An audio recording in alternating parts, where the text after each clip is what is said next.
Good morning नमस्ते from Khotang Halesi Mahadev. आज हामी चाहिँ खोटाङ हलेसी महादेवको दर्शन गर्न लागि आएको छु। अब यो मेन गेट भयो, गेटबाट हामी भित्र इन्टर गर्दैछु। माथि पुगेर तपाईँहरूलाई फेरि अपडेट। हलेसी महादेव जाने बाटो उकालो बाटो भयो। यो सिडी छ। हलेसी महादेवको गेट यही हो, हलेसी छिर्ने भगवानभित्र जाने ठाउँ। यो चाहिँ गणेशको मूर्ति रहेको छ। हामी हलेसी महादेव भगवानको आइपुगेका छु। अब भित्र जाँदैछु हामी महादेवको दर्शनको लागि।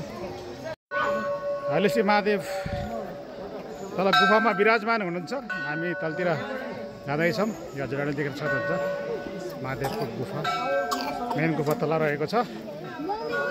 अब आज श्रद्धालु भक्तजनहरूको घुइँचो धेरै हुनुहुन्छ आज, किनभने शनिबार पनि परेको कारणले सिडीबाट ओह्रालो झर्नु पर्ने हुन्छ भगवानलाई भेट्नलाई, महादेव भगवानलाई।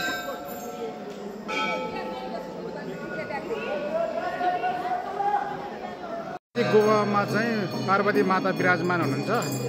पार्वती माताको दर्शनको लागि उहाँको घुइँचो लाइन रहेको छ। यहाँको आकृतिहरू हजुरले देख्न सक्नुहुन्छ।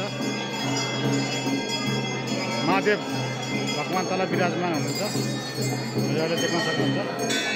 तल गएर पनि हामी भिडियो लिने कोसिस गर्नेछौँ। हजुरहरूले स्पष्ट रूपमा देखाउनेछ महादेवको मूर्तिहरू। जय शम्भो। हाम्रो लामा गुरुहरू पनि त्यहाँ ध्यानमा बसिरहनु भएको छ, आशीर्वाद दिनुहुन्छ उहाँहरूले। हामी यो गुफाभित्र प्रवेश गरिसकेका छौँ। अब महादेव भगवानको दर्शनको लागि तलतिर ओह्रालो झर्दैछु सिडीबाट। हजुरहरूलाई हामी तल दर्शन गरेर पनि यहाँको महादेवको बारेमा छोटो जानकारी दिनेछौँ।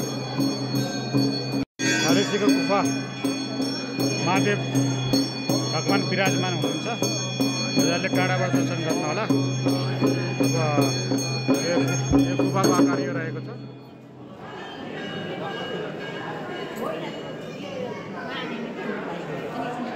हजुरहरूले भगवानको टाढाबाट दर्शन गुफाभित्र भगवानको शिलाहरू देख्न सक्नुहुन्छ। हलेसी महादेव गुफा रहेको छ। यता माथि पार्वती माताको गुफाभित्र रहेको शिवजी भगवान हजुरले मूर्तिको आकारहरू देख्न सक्नुहुन्छ। यहाँबाट एकदम स्पष्ट देखिएको छ भगवानभित्र विराजमान हुनुहुन्छ। ल आउनु पाहुनाहरू पनि हुनुहुन्छ। भगवानप्रति आस्था विश्वास भएर उहाँहरू पनि आउनुभयो होला भन्ने हामीले विश्वास गरेका छौँ। हलेसी महादेवको दर्शन गरेर हामी चाहिँ बाहिर आइसकेका छौँ। अब यहाँबाट चाहिँ फेरि महादेवजी गुफा ध्यान गरेर बस्नु हुने गुफातिर पनि हामी जानेछौँ। त्यहाँ पुगेर पनि तपाईँहरूलाई जानकारी दिनेछौँ।